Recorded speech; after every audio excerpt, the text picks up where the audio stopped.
আসসালামু আলাইকুম রহমতুল্লাহ। আইনবিদ্যা ইউটিউব চ্যানেলে আপনাদের সবাইকে স্বাগতম। সঙ্গে আছি আমি সুমাই মুকারিমা আর আমি সুরাই মুশরিফা।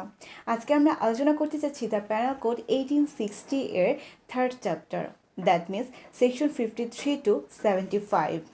তার আগে আপনারা যারা এখনও আমাদের চ্যানেলটি সাবস্ক্রাইব করেননি তারা সাবস্ক্রাইব করে পাশে থাকা বেল আইকনটি বাজিয়ে দিন ইনস্ট্যান্ট ভিডিও পাওয়ার জন্য।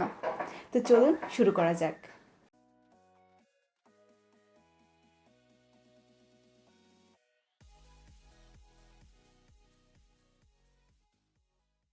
ফার্স্টে সেকশন 53, যেখানে আলোচনা করা রয়েছে পানিশমেন্ট সম্পর্কে। পানিশমেন্ট মূলত হচ্ছে 5 প্রকার। প্রথমে হচ্ছে ডেথ সেন্টেন্স, দ্যাট মিনস মৃত্যুদণ্ড। দেন নাম্বার 2 ইমপ্রিজনমেন্ট আনটিল ডেথ, অর্থাৎ আমৃত্যু কারাদণ্ড। দেন হচ্ছে ইমপ্রিজনমেন্ট ফর লাইফ, অর্থাৎ যাবজ্জীবন কারাদণ্ড। দেন 3 নাম্বার রয়েছে রিগুলারিয়াস ইমপ্রিজনমেন্ট, অর্থাৎ সশ্রম কারাদণ্ড, এবং সিম্পল ইমপ্রিজনমেন্ট, দ্যাট মিনস বিনাশ্রম কারাদণ্ড। দেন ফরফিচার অফ প্রপার্টি, অর্থাৎ সম্পত্তি বাজেয়াপ্তকরণ, এবং 5 নম্বরে বলা হয়েছে ফাইন, অর্থাৎ অর্থদণ্ড। অর্থাৎ প্যানাল কোডের মধ্যে আমরা পাচ্ছি টোটাল 5 ধরনের পানিশমেন্ট সম্পর্কে। আরেকটা জিনিস আমাদের সবসময় মনে রাখতে হবে যে যাবজ্জীবন কারাদণ্ড, অর্থাৎ ইমপ্রিজনমেন্ট ফর লাইফ, এটা সবসময় হবে রিগুলারিয়াস ইমপ্রিজনমেন্ট, অর্থাৎ এটা অলওয়েজ হবে সশ্রম কারাদণ্ড।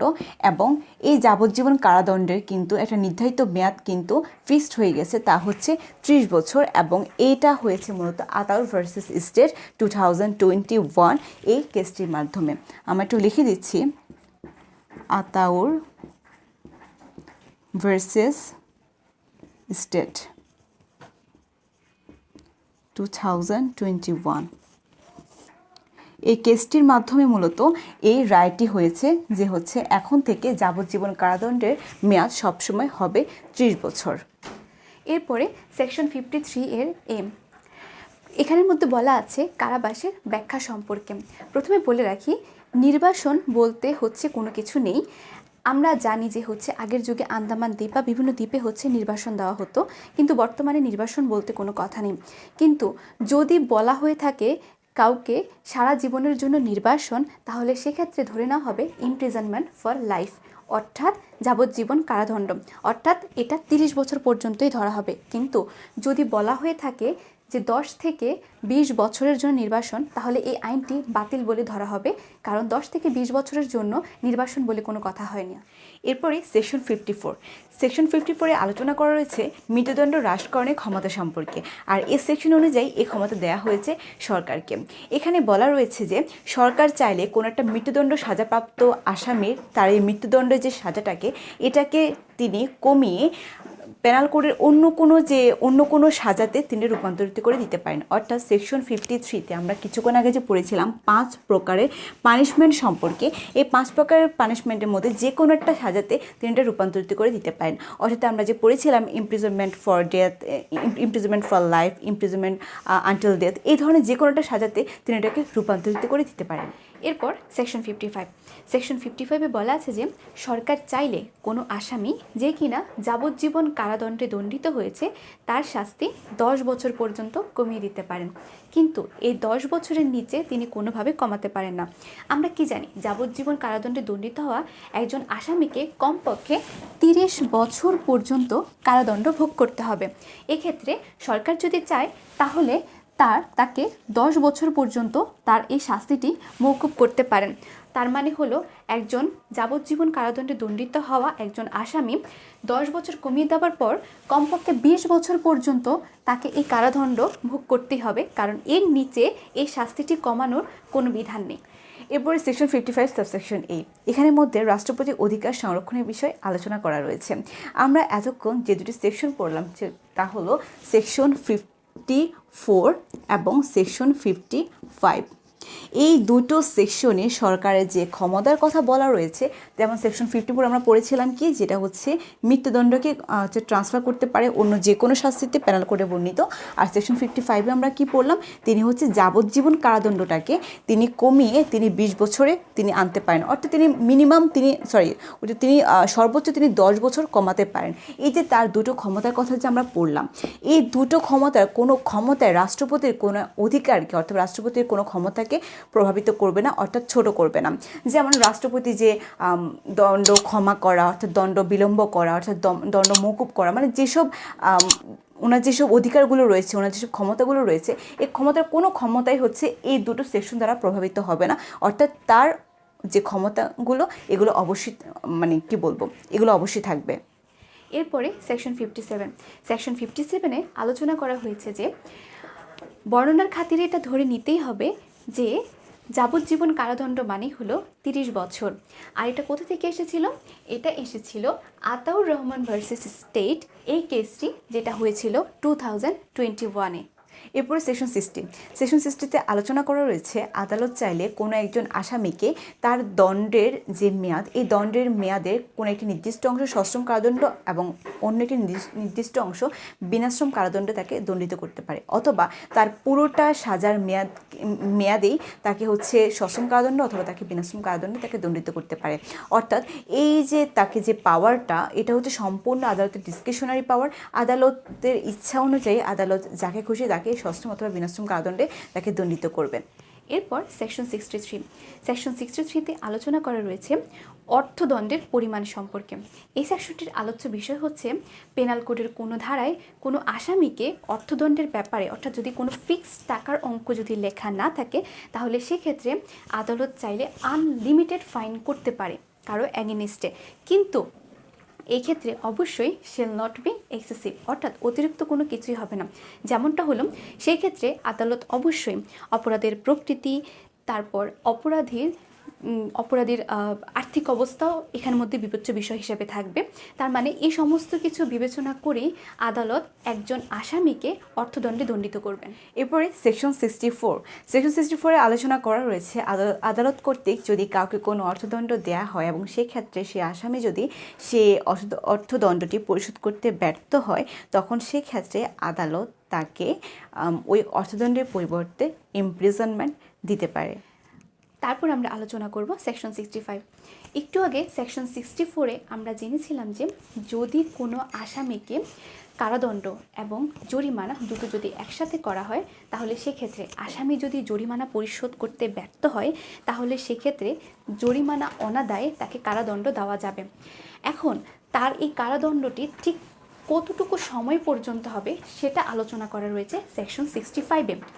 সেকশন 65-এ বলা আছে যে যদি কোনো আসামিকে এই দুটো শাস্তি একসাথে দেওয়া হয়, অর্থাৎ জরিমানা এবং কারাদণ্ড, তাহলে সেক্ষেত্রে যদি আসামি জরিমানা দিতে যদি ব্যর্থ হয়, তাহলে সেক্ষেত্রে তার যে টোটাল যে কারাদণ্ড, অর্থাৎ তার যে সর্বোচ্চ যে শাস্তি রয়েছে কারাদণ্ডের, সেটার 4 ভাগের 1 ভাগ হবে তার জরিমানা অনাদায়ের শাস্তি।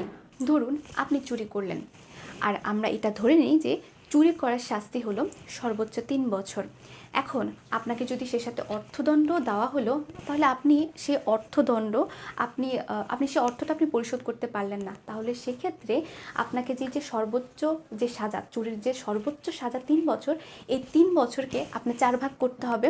তাহলে যদি 4 ভাগ করে, তাহলে ব্যাপারটা ঠিক এমন হবে যে আমি যদি অর্থাৎ হলো 36 মাস, আমি যদি 3 বছরকে হচ্ছে যে 12 মাস দিয়ে যদি গুণ করি, তাহলে সেটা হবে 36 মাস। এখন আমি যদি এই 36 মাসকে যদি আমি এখন যদি 4 ভাগ করি, তাহলে হবে 9 মাস। অর্থাৎ আপনি যেহেতু অর্থদণ্ড, অর্থাৎ আপনি অর্থ যেহেতু আপনি পে করতে পারেননি, তাহলে সেই সাথে আপনার এই 3 বছরের সাথে আপনার আরও 9 মাস এক্সট্রা যোগ করা হবে আপনি অর্থটি পরিশোধ করতে পারেননি বলে।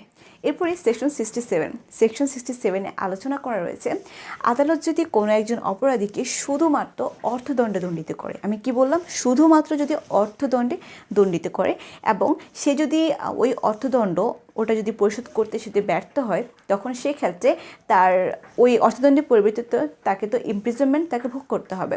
তো সেক্ষেত্রে ওই ইমপ্রিজনমেন্টের মেয়াদটা কীরকম হবে? যদি তার অর্থদণ্ডের পরিমাণ যদি হয় 50 টাকা পর্যন্ত, তাহলে হচ্ছে তাকে সাজা ভোগ করতে হবে 2 মাস পর্যন্ত। কিন্তু যদি তার জরিমানার পরিমাণ যদি হয় 51 থেকে 100 টাকা, তাহলে সেক্ষেত্রে তাকে সাজা ভোগ করতে হবে 4 মাস। এবং যদি তার 100-এর ঊর্ধ্বে যদি হয়, 100 যদি ঊর্ধ্বে হয়, তখন সেক্ষেত্রে তাকে সাজা ভোগ করতে হবে 6 মাস। এখন আপনাদেরকে একটা টুইস্ট দিই। ধরুন কোনো একজন ব্যক্তির সাজা হলো 1 লক্ষ টাকা, অর্থাৎ তার অর্থদণ্ড হলো 1 লক্ষ টাকা। সেক্ষেত্রে তাহলে সে কত মাসের সাজা পাবে? অনেক মাস, তাই না? কনগ্রাচুলেশন, আপনি খুব সুন্দরভাবে আপনি ভুল করেছেন। তাকে 6 মাসের সাজাই তাকে দেয়া হবে। কারণ আমি কি বলেছিলাম যে 100 টাকার ঊর্ধ্বে যদি তাকে জরিমানা করা হয় তখন সেই ক্ষেত্রে তাকে সাজা ভোগ করতে হবে 6 মাস পর্যন্ত। এরপর সেকশন 17 বলা আছে যে যদি কোনো আসামি কারাদণ্ড ভোগ করাকালীন তার অর্থদণ্ড পরিশোধ না করে মৃত্যুবরণ করেন, তাহলে সেই ক্ষেত্রে আদালত ওই আসামির প্রপার্টি বিক্রি করে সেই অর্থদণ্ড আদায় করে নেবেন। এমনিতেই আদালত যখন কোন অর্থদণ্ড প্রদান করেন, তাহলে আদালত অর্থদণ্ড দেওয়ার 6 বছরের মধ্যে অর্থদণ্ড পরিশোধ করতে হয়। কিন্তু কোনো আসামি যদি 6 বছরের অধিক, অর্থাৎ যদি আমি বলি যে 12 বছর পর্যন্ত তাকে কারাদণ্ড ভোগ করতে হবে, তাহলে সেই ক্ষেত্রে তার এই পুরো টার্মটাতে সে অর্থদণ্ড পরিশোধ করার সুযোগ পাবে। এরপরে সেকশন 73তে আলোচনা করা রয়েছে সলিটারি কনফাইনমেন্ট সম্পর্কে, অর্থাৎ নির্জন কারাবাস। আমরা যদি আদালত কোনো একজন আসামিকে কোনো একটা সশ্রম কারাদণ্ড দিয়ে থাকে কোনো একটা নির্দিষ্ট মেয়াদের, আমি কি বললাম? সশ্রম কারাদণ্ড, অনলি সশ্রম কারাদণ্ড, অর্থাৎ রিগোরাস কনফাইনমেন্ট। যখন কোনো একটা আদালত কোনো একজন আসামিকে সশ্রম কারাদণ্ডে দণ্ডিত করে, তখন সেক্ষেত্রে আদালত চাইলে ওই মেয়াদের একটা নির্দিষ্ট অংশ তাকে নির্জন কারাবাসে রাখতে পারবে। সে মেয়াদটা কীরকম? যদি তার সশ্রম কারাদণ্ডের মেয়াদ যদি হয় 6 মাস পর্যন্ত, তাহলে তাকে 1 মাস নির্জন কারাবাসে তাকে রাখতে পারবেন। কিন্তু যদি তার কারাদণ্ডের মেয়াদ যদি হয় 1 বছর সশ্রম কারাদণ্ডের মেয়াদ, তাহলে তাকে 2 মাস নির্জন কারাবাসে তাকে রাখতে পারবে। যদি তার সশ্রম কারাদণ্ডের মেয়াদ যদি হয় 1 বছরের বেশি যদি হয়, তাহলে সেক্ষেত্রে তাকে 3 মাস সশ্রম কারাদণ্ডে রাখতে পারবেন। এরপর আলোচনা করব সেকশন 74। একটু আগে আমরা 73তে জেনেছি বলে সলিটারি কনফাইনমেন্ট সম্পর্কে। এখানে বলা আছে হচ্ছে সশ্রম কারাদণ্ড, অর্থাৎ আদালত যদি কাউকে 6 মাসের যদি সশ্রম কারাদণ্ড দেয়, তাহলে সেক্ষেত্রে তাকে 1 মাস নির্জন কারাবাস, অর্থাৎ সলিটারি কনফাইনমেন্টে তাকে রাখতে পারে। কিন্তু সেকশন 74-এ এসে আমরা জেনেছি লিমিট অফ সলিটারি কনফাইনমেন্ট, অর্থাৎ একজন ব্যক্তিকে কত দিনের বেশি আসলে সলিটারি কনফাইনমেন্টে রাখা যাবে না। আর সেটা হলো একটানা 14 দিনের বেশি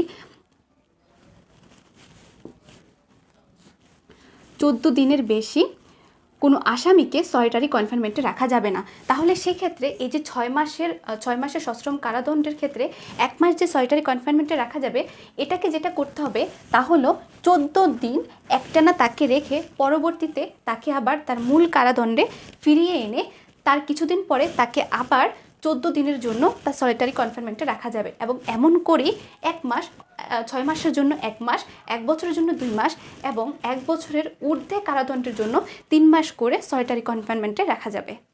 এই ছিল আজকে আমাদের ভিডিও। আমাদের ভিডিও যদি আপনাদের কাছে ভালো লেগে থাকে, তাহলে ভিডিওতে লাইক, কমেন্ট এবং শেয়ার করতে ভুলবেন না। ইনশাল্লাহ আমরা নেক্সট ভিডিওতে আলোচনা করব 4th চ্যাপ্টার নিয়ে, that means section 76 to section 106। তাহলে সে পর্যন্ত আল্লাহ সবাইকে ভালো রাখুক, সুস্থ রাখুক। আল্লাহ হাফেজ।